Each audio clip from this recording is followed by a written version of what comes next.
What's up, guys? Just finished my first day of distance learning conferences, and uh, it went pretty well. But a fucking course. That one, I'm gonna cuss. I don't care. That one fucking parent who literally blames you. It is your fault. Did you not get the work I turned in? No. But why not? I don't know. It didn't turn in. Oh, I turned it in. Well, I didn't get it. Well, that's your fault, not mine. I wasn't blaming you.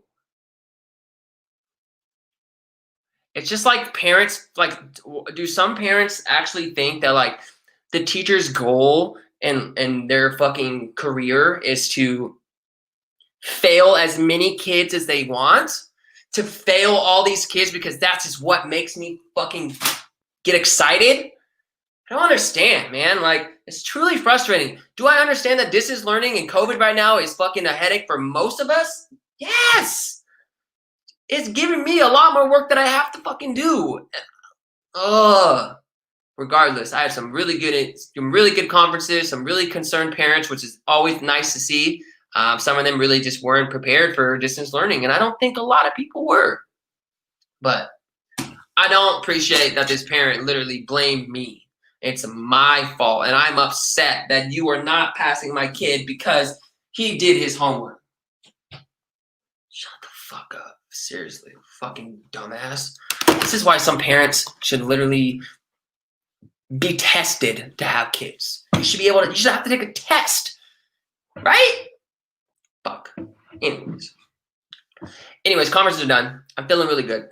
I feel like I really like this slate, this game at least. For everyone, dude, I just don't understand. My goal is to make life as easy as I can, not only for these students who are online, but for the parents as well. I don't even assign that much homework. Really, I don't. We're reading Tuck Everlasting, and they answer 3 questions a day. And then for history, they literally do little tiny things. Talking about 20 minutes of homework a day, and these fucking parents blame me. Jesus fucking Christ, bro. Exactly. No, 100%. At least give us some credit. We're trying, and I'm not blaming you as a parent. I'm not telling you it's your fault that your kid can't do shit. You fully expect that your 6th graders can handle business, but they can't. But anyways, all right. I know we're not here for that. We're done. Yesterday, football didn't go the way as I planned it would go. That Sunday night game was a fucking Rex Burkhead. I know Snoop was on him. Snoop played him. I think Kyle had a captain spot of Rex too. I mean, are they just not going to use James White? I mean, is he done? Like, is James White done? Like, he's just – you would think in this situation when you know for a fact that they were probably going to be playing from behind and wide receivers are not very good besides Myers, you would think that James White would get 6 to 8 targets a day or a game. That motherfucker's not getting fed at all. Cam Newton just doesn't like him. He's just not giving him the ball. So what did they do? They did some trick fucking play for Rex Burkhead, and he fucking – what is that? Myers threw like a 20-yard bomb, and he rolled in the red zone and caught it. Like, oof. I literally was watching the game with my wife, and my mouth just dropped. I was like, that's it. That's it. And it's so funny because I've been really playing heavy in cash, and I went to the cash lineups, and I'm like, I should be still fine. I mean, nobody played Rex in cash, right? Fuck, I was wrong. A hell of people played Rex. I don't understand why. It wasn't like he was cheap. It wasn't like he was free. It's not like he's getting 8 to 10 carries a game. Fuckers played him in cash. I don't get it. I didn't have him in cash. I had him in some GPPs with Snead and Edwards. I had a lot of Edwards. But cash, Rex Burkhead? Fuck off. Lucky-ass fishes, man. Sometimes those fish get it. Anyways, I really like this game. So let's talk about this game. I really like this game. On paper, it doesn't seem very exciting, but I really like it. I feel like I've gotten a great grasp on how to handle this. So let's get into it. Let's get into it. So we have the Vikings at the Bears. Vikings at 23.5 total, and the Bears at 20.5. Some injury news. Irv Smith is out for the Vikings, and Montgomery, which is a huge thing, is out for the Bears with a concussion. So we're going to be talking about the Bears defense, the Bears offense without Montgomery. And then I think Irv Smith makes it's not super exciting injury news, but it's something that it definitely needs to be talked about because it's going to open up a little bit for some players. So the first thing I want to talk about is clearly the best running back in football. What's up, Nick? Dalvin Cook, hands down, is the best running back in football. If you don't believe me, please look up the numbers against Henry. He's done a lot better. He looks a lot better. Dalvin Cook, hands down, the best running back in football. And today he's going against the Bears, who are 7th in run DVOA and 14th in yards per carry. It's not an easy matchup. But the one thing you guys got to remember is that Dalvin Cook is literally playing on a team that has an O-line that is built for the run. Like, they're built for running backs. I know that sounds really odd, but that's how they built this team. This team is a run-first team. They will run before they throw every time. And I don't blame them. I mean, Kirk Cousins has had some fucking awful games. The guy just looks like sometimes he doesn't know what he's doing. He's throwing the ball to multiple defenders. He's chucking it up in the air. He's overthrowing players. So the Vikings finally realized we got to stop letting him throw the ball as often as he was. So it is clearly the Dalvin Cook show. And that will continue tonight. Again, the only way that I think that Dalvin Cook will not get to where he needs to get. First of all, he's super expensive. He's over $13,000. Like, he's super expensive. And he's going to be an expensive-ass captain if you go there. But it doesn't mean that at his price he can't be in the optimal. We're talking about a team who clearly runs first no matter what it is. And we're also talking about the best running back in football. At the end of the day, I'm going to have a fucking lot. I'm just going to do it. He is the Vikings. The only way that this will not go the way that we want it to go is, number one, the game is not close. Let's just say the Vikings are up by 3 or 4 scores or even 2 to 3 scores, whatever the case may be. That means that Alexander Mattison is going to get some work. And if we're going to talk about Alexander Mattison, he's a great punt, in my opinion. I really like Mattison today. If you think this game is not going to stay close. Week 9, the Vikings blew out the Lions, and Mattison ended up getting 12 carries. So is Mattison a must-play today? Absolutely not. But if you firmly believe that the Vikings are going to smash on the Bears, which is possible, then I think Mattison could easily get some work. But if you believe that this game is going to be close, which I almost feel like it might. I mean, Vegas thinks it's going to be pretty close. I mean, 3.5 difference. Dalvin Cook is going to eat. He's going to get 20-plus carries. He's going to get all the volume that he can handle.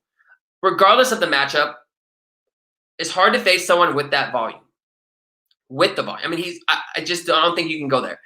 I think DK really priced him up to try to get people off him, which probably will. I think a lot of people will go, oh, no, he's way too expensive. But please remember, he's clearly the highest floor and the highest ceiling and the best running back in football, and he's playing in this game.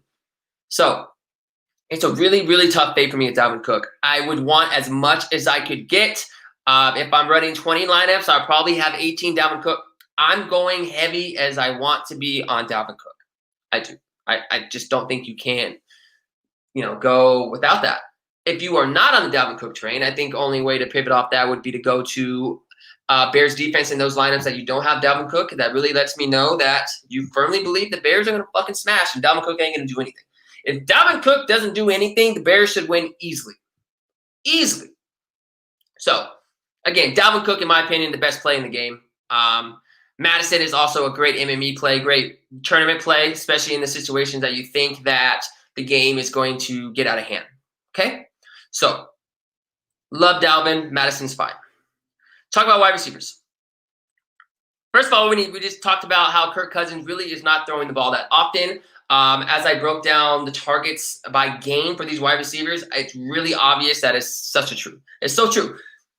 So, let's talk about Adam Thielen. First of all, the Bears defense, they're 4th in DVOA and 7th in yards per pass. So they're pretty good on offense too. They're pretty good on defense, they're pretty good at stopping the pass. They're pretty good at it. I mean, Bears defense is good. I mean, every year they're just good, right? Another good note is that remember when I said that this line was and he's agreed, Bo. Another note that I want to talk about is that remember that this old line for the Vikings, this old line for the Vikings, it's built for the run, not for the pass. So it could firmly explain why Kirk Cousins is not throwing as often and why Dalvin Cook is having so much success this year. As we know, Cook is great. He's always been good, just never been healthy of fully 100%. And now he's fully healthy. He looks great. And that O-line looks fucking fantastic. But I'm struggling to get there with any of the wide receivers, but we'll talk about the wide receivers right now. So we have Adam Thielen. He's averaging around 5 targets a game. And he's in a tough spot tonight, and he's going to go against Kyle Fuller. Kyle Fuller is good. Adam Thielen's getting maybe 4 to 5 targets a game, and we're talking about Kirk Cousins, who throws maybe 30% of the times now. Adam Thielen is really priced up. He's about 10,000 on DraftKings. I really struggle to see myself getting there today. You kind of have to make the pick. Do you want to go with Thielen, or you rather go with Dalvin Cook? Obviously, I think Dalvin Cook will have more of ownership, but I just don't see myself going to Adam Thielen. I don't think the matchup is great. I don't think the game script will be I don't think the game script will benefit him. And he's also only getting like 4 to 5 targets. I mean, at that point, I would think that I wouldn't play him in cash. I don't think he's necessary in cash, especially at that price and with that volume that he's getting. But I think he's a fine GPP play because we know the ceiling that he brings to the table. We know that he can have a big game at any moment, at any time. So with that being said, I think Adam Thielen is more of a tournament play and less of a cash play. So I really don't think I'm going to have much of him. I really doubt it. Really doubt it. The next wide receiver we'll talk about is Justin Jefferson. Same thoughts as Thielen, guys. Same thoughts. Jefferson is averaging around 4 targets a game, but he does have a decent matchup. You should see a lot of Jalen Johnson, who's been getting smacked on. And I'm assuming if, Dalvin Cook's getting held on to, or, the Vikings are trying to play catch up, or whatever the case may be, I think Justin Jefferson would be my best bet of who's going to eat. I really like his matchup. He's cheaper than Adam Thielen. Again, his volume is really low. So, again, that really makes him more of a tournament play, less as a cash play. But I think he's a fantastic tournament play. I'm glad he's a little bit cheaper than Thielen. I wish he was a little bit cheaper than where he's at now. But I think he's fantastic for tournaments. Again, I probably wouldn't touch him for cash. Okay? And then, obviously, wide receiver 3, Chad Beebe. He's had 10 targets the whole season. And I think you can find better options. I won't go there. So that being said, the wide receivers for Minnesota, I would lean more GPP for both of them. I really don't see the reason to go cash. I guess if I had to pick one, maybe Justin Jefferson because of his price. But in cash, I would do the best I could do to get Dalvin Cook and to try to build around that. So that's how I'm thinking about the wide receivers. Okay, let's talk about the tight ends. This is where I think it's important. Right now we have Irv Smith is out, and Irv Smith's great. I think he's a good player. I think the Vikings would be smart to find a way to get rid of Kyle Rudolph to give Irv Smith some work. But that's besides the point. Irv Smith is out tonight. So we have Kyle Rudolph. Kyle Rudolph is 3,400. Bears tend to struggle to guard tight end positions. That seems where they give up a lot of fantasy points to. And if you look at the last 3 weeks, they've all given up 10-plus fantasy points to tight ends. And Kyle Rudolph is really cheap. He's only 3,400, but that's for a good reason. The only reason for that is that he's not getting a lot of volume. He's getting like 3 targets. But again, we're talking about a team who doesn't throw that often. So the targets do make sense. What makes him stand out to me, though, is that his price and that he does get quite a few red zone looks. He's constantly getting looked at in the red zone. If it's not Dalvin Cook, it's most likely going to be Kyle Rudolph. So at 3,400 and a red zone target, I think he's a great value play. I wouldn't hate him in cash, to be honest. I think I would try not to do that, but if you had to do that, I don't hate it because of his price. But I mean, a logical guess for him to be an optimal tonight, in my opinion, would be like, I don't know, 3 to 4 catches for 30 to 40 yards and touchdown. I think that is amazing, and I don't think that's out of the realm for Kyle Rudolph. I think he can easily do that tonight. So I really do like Kyle Rudolph. I think he's playable in all formats. Again, probably would try not to play him in cash, but I don't think it's the worst play ever. So with Irv Smith out, I really like Kyle Rudolph. I'll have some exposures to him. So Kyle Rudolph's a good spot. Then an MME play would be Tyler Conkin. That is with Irv Smith out. He's another tight end. He's normally a blocker, but he should see some snaps on the field. Just like Brian just said, any given Sunday, any given Monday, right? Same shit. We never know. So if you're running multiple lineups, definitely a little bit exposure to Conkin. But if you're running probably less than 10, I probably wouldn't even do it. I wouldn't even touch him. So, yeah. Again, for Kirk Cousins, I don't like for cash. I think I would do the best I could to try to get both quarterbacks. I mean, that tends to be the typical cash build, to get both quarterbacks, get some kickers in there, and the players who get the most volume or have a safe floor. Kirk Cousins, I don't really think that's necessary today to get him. I don't think you must have him in cash. I think if you had to choose between Dalvin Cook and Kirk Cousins, obviously it'd be Dalvin Cook. I think he has the higher ceiling and the higher floor. But, if you can make it work, you get Dalvin Cook and Kirk Cousins and the other quarterback, I think you do it. But I don't think Kirk Cousins in cash is super necessary. It's not super necessary. All right. So that's the Vikings. Again, I think Dalvin Cook is like an insane fade at your own risk play. Madison, I think, is a great GPP play. If you believe this game is going to get out of hand, get some Madison in your lineups. Thielen and Jefferson, strictly tournament plays for me. I just think with their volume and their prices, I just struggle to get there in cash. And then Chad Beebe will be strictly MME. I probably won't go there at all. And then I really like Kyle Rudolph. I think he's playable in all formats. But if I could get away from him in cash, I would. And then Tyler Conkin, MME only. So I think this team is really easy to guess, like what's going to happen, what's going to go where. But yeah, that's the Vikings. All right, let's talk about the Bears. This is where things get complicated a little bit. Let's talk about the running backs. The Vikings are 19th in DVOA and 20th in yards per carry. Montgomery is out. That was the cowbell. He was getting all the carries. He's done. He's out with the concussion. And now we have a running back situation that is still pretty questionable, but we can make some educated guesses on what we think can happen. And then obviously keep our eyes on Twitter and see if we see anything pop up from sports people. So anyways, talk about the first running back is Ryan Nall. I like him. Ryan Nall, before last week, he had 0 carries all season. He came in last week when Montgomery went out, and he immediately got to work, right? He had 4 targets for 4 catches. He had a touchdown. The man is built like a fucking tank. He's huge. He's a huge running back. I think he could easily carry the game today. I think he could easily get him, 10 to 15 carries. I would not doubt it. I think Ryan Nall is the running back to have today. I think everyone will kind of play, Patterson, which we'll talk about in a second. But I think Nall is the perfect example of what a running back should be, and he is that guy.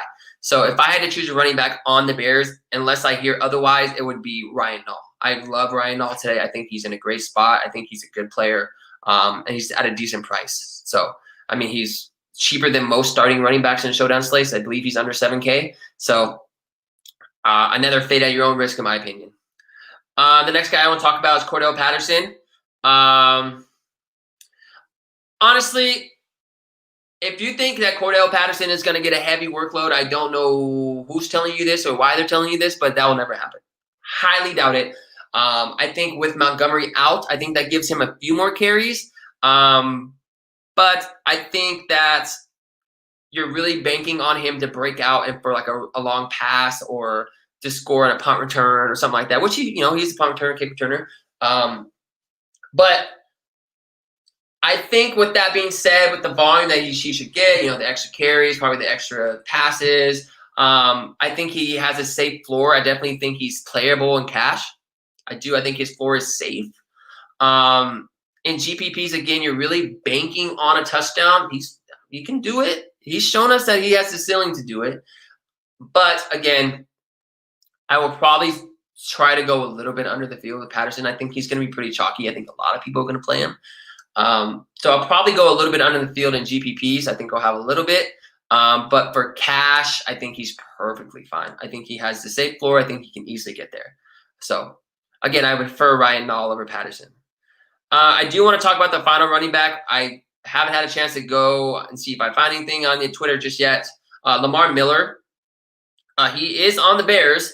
He hasn't played in a year. But he could easily get some work today. Maybe the Bears just go like, you know what? Patterson is not a running back, which he's not.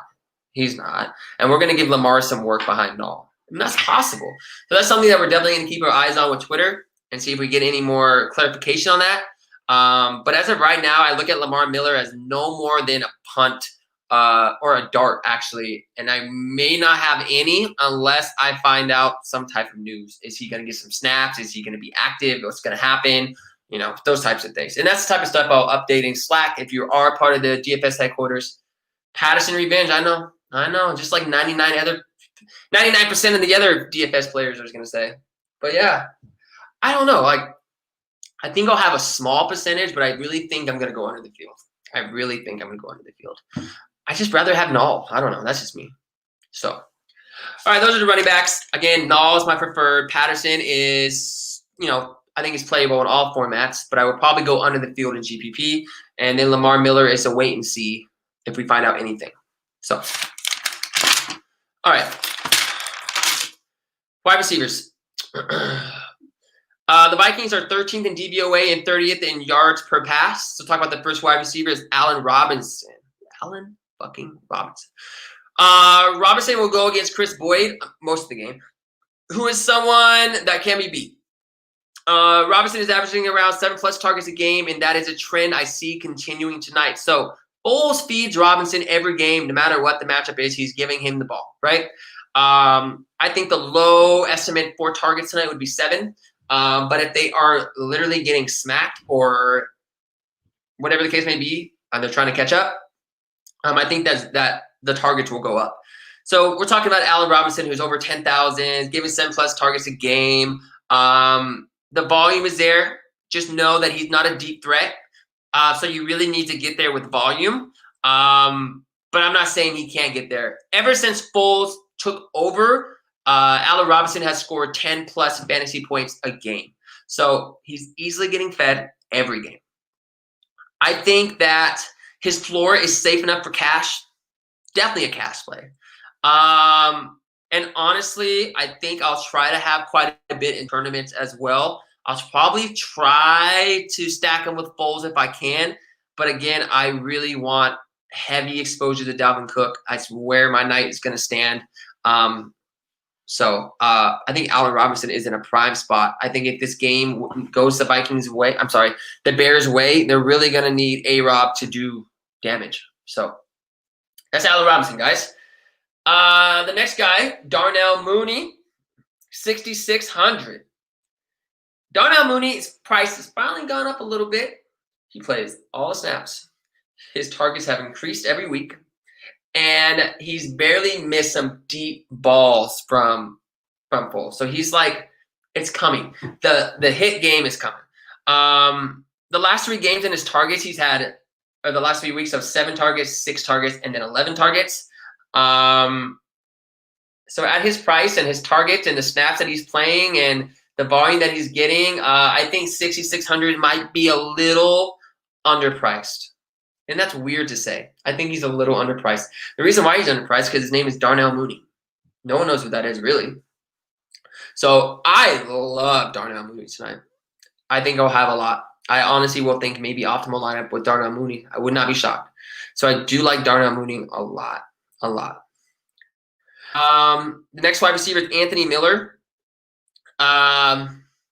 70% snap rate and only $4,800. The only risk that I see with Anthony Miller are two things. So I was reading some stuff on what the Bears are doing offensively. Why is there a big snap increase with Anthony Miller? And that is because the Bears are running a lot of 11-man. So, 3 wide receiver sets quite often. And Anthony Miller is playing those. So the only way I think that the snap percentage will go down is if they don't play the 11-man sets. But that's, to me, is a highly doubtful where I ruin something. Anthony Miller's been doing great. They're going to have to play catch up. I really think Anthony Miller's still in the prime spot, especially at 4,800. But again, I think I would probably go Mooney over Miller because I think Mooney has a higher ceiling. I think that's what I would do. And I think Mooney is fine for cash, and I think Miller for me would be strictly tournaments. But yeah, I think you could pick any of these wide receivers and feel fairly confident about it, especially with Foles, who's going to throw a ton, especially with no Montgomery. I think they might just throw the ball often. Who knows?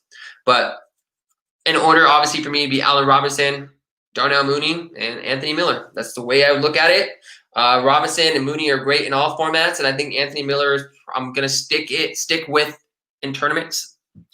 The only reason why I say Miller is not okay for cash, because what if they don't run the 11-man, then his snap percentage is going to go way down. They might put another tight end out there and use him as a blocker, and Miller is just going to sit on the sidelines. So that's something to definitely think about. And that's why I'm really sticking with him as tournament only. So, all right. Talk about tight end. Jimmy Graham. Jimmy Graham's really fucking expensive, isn't he? Like almost 7,000. Jimmy Graham is like a more expensive Kyle Rudolph, in my opinion. I think his volume is very low. I know that he's been getting a few more targets as of late, but I still struggle to see that he reaches value at that price. The only way that we can think that this would possibly end up in optimal with Jimmy Graham is if Jimmy Graham scores a touchdown. It's the only way. Is it possible? Yes. But with that being said, I would strictly take the question marks like that, those type of players, and stick them in tournaments only. I would not touch him in cash. I think he's a tournament play only because his volume is so inconsistent, and I think that his floor is very risky.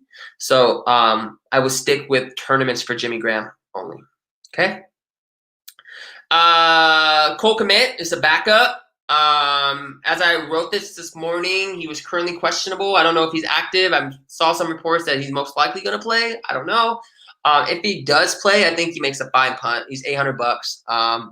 Really don't hate him in cash either. At $800, you kind of need that.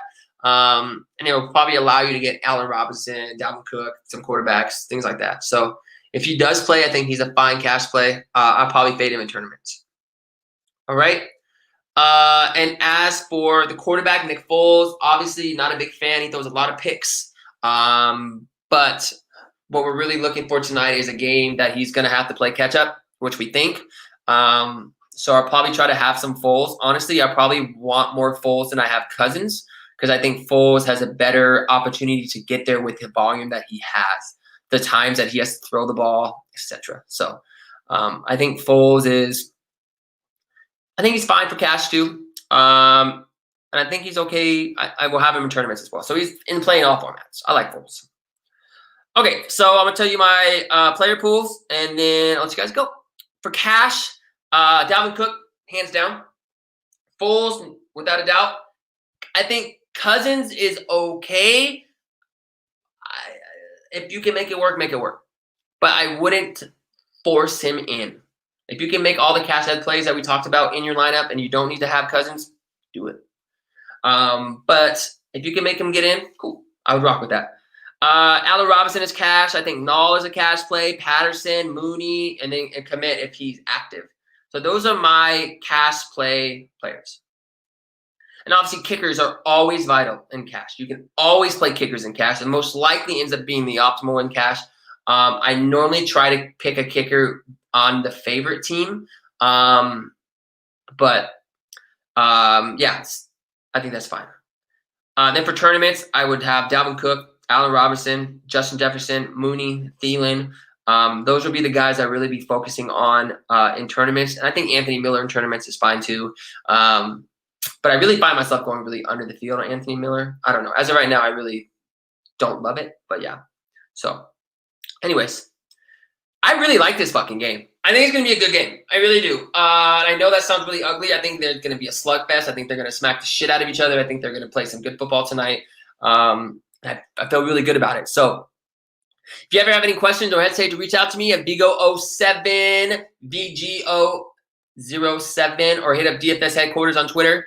Make sure you sign up, get in there. We got all this shit smacking right now. I know a lot of sports are ending, but make sure you get in there and talk some football with us and talk some sports and hang out. Other than that, I hope you guys have a good rest of your day, and I will see you guys on Thursday.